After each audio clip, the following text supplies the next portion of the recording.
In your 40 years of mediating conflicts between warring factions around the world, what's the most important thing that you do that creates peace between the people involved?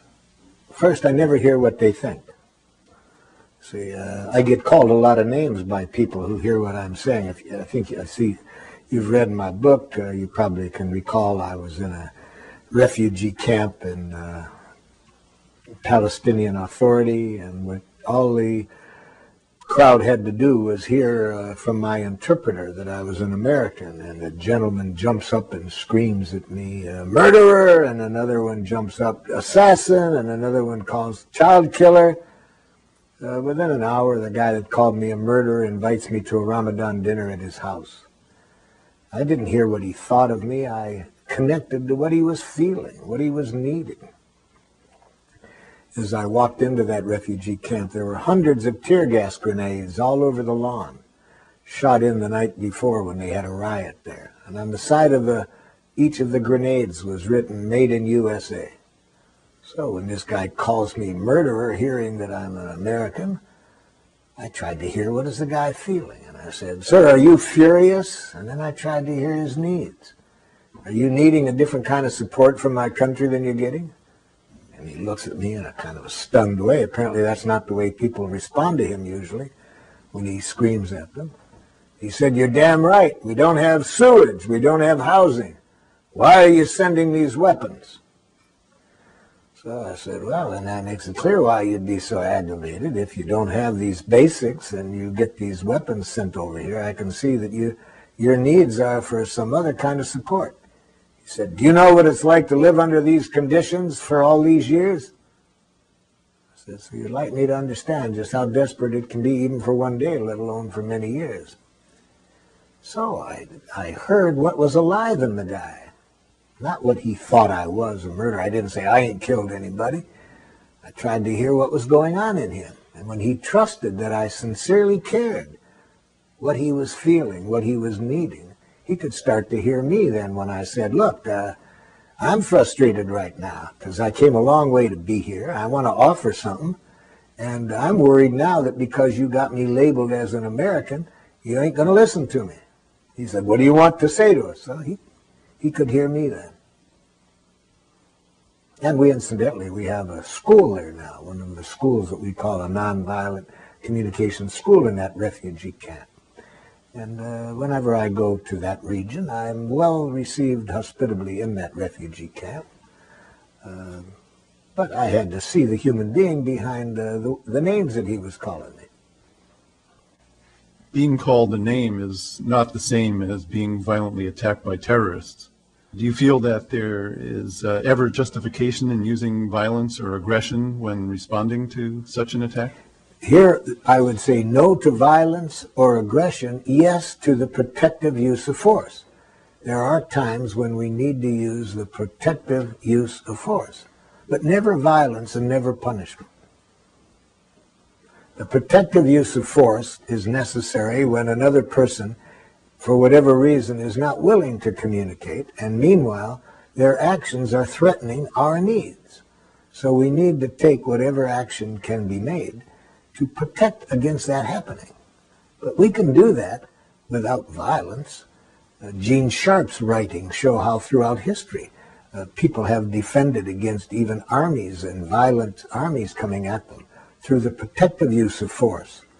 I was walking down a street in Paris about 4 years ago, a busy street, and a woman was walking next to me. All of a sudden, a man comes running up, spins her around, and hits her right in the face, and he starts for her again.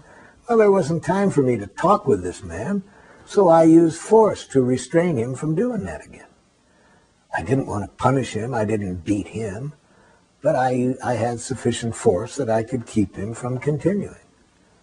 So yes, times you use force to prevent violence, but not in the form of punishment to make people suffer because you have judged them as evil. But just talking to terrorists and the governments who harbor them doesn't seem to work either.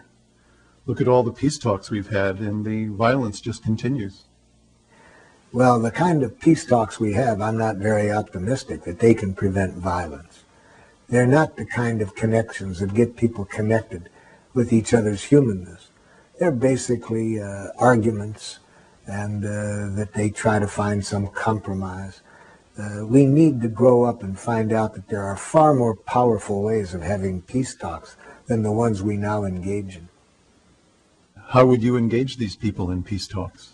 Pretty much as I told you I did with the tribes in Africa, or when I've done, I was doing a little mediation between a group of Israelis and Palestinians in Jerusalem.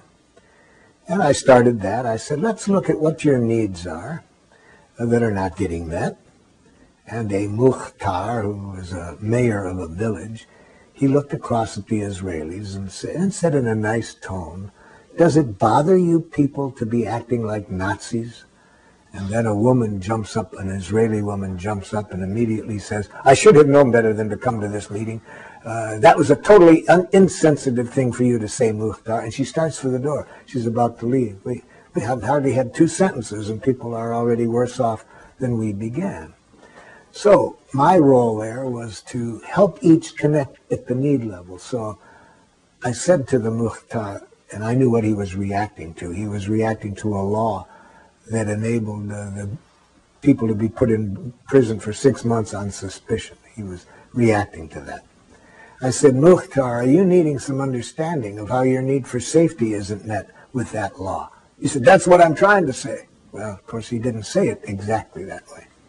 And then I helped the woman to hear that. And then it was a different connection than when she's hearing that she's a Nazi.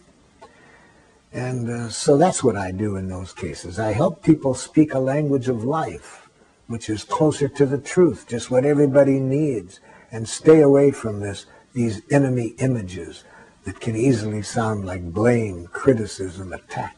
And unfortunately, most people aren't taught the language that I am suggesting, so I have to loan it to them when I do mediations at that level.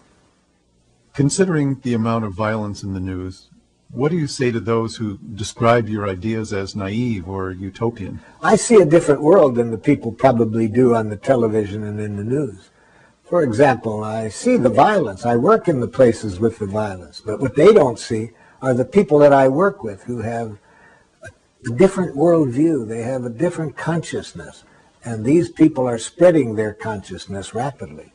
So these people are what give me the hope. That they're not hard to find in every country. For example, Father Chris Rajendran, a priest in Sri Lanka. He's doing incredible things there, using our training to get the both sides that have been at war to do reconciliation work. He has an orphanage of kids that have been orphaned by the war from both sides, and he's showing these kids now how to relate to each other in a different way. So in many countries now, I'm working in about 35 countries, and I see that kind of person every day in my work. So I see a different world than the people see on the television. I'm not naive. I see the suffering. I was in a refugee camp not long ago in Sierra Leone, and I was working with a French physician was accompanying me on this trip, and when the director of the refugee camp heard that she was a doctor, he said, would you come with me? There's this child that's not very well. And I followed her over, and she was leaning over the child and the mother, and I said, Pascal, what's the matter?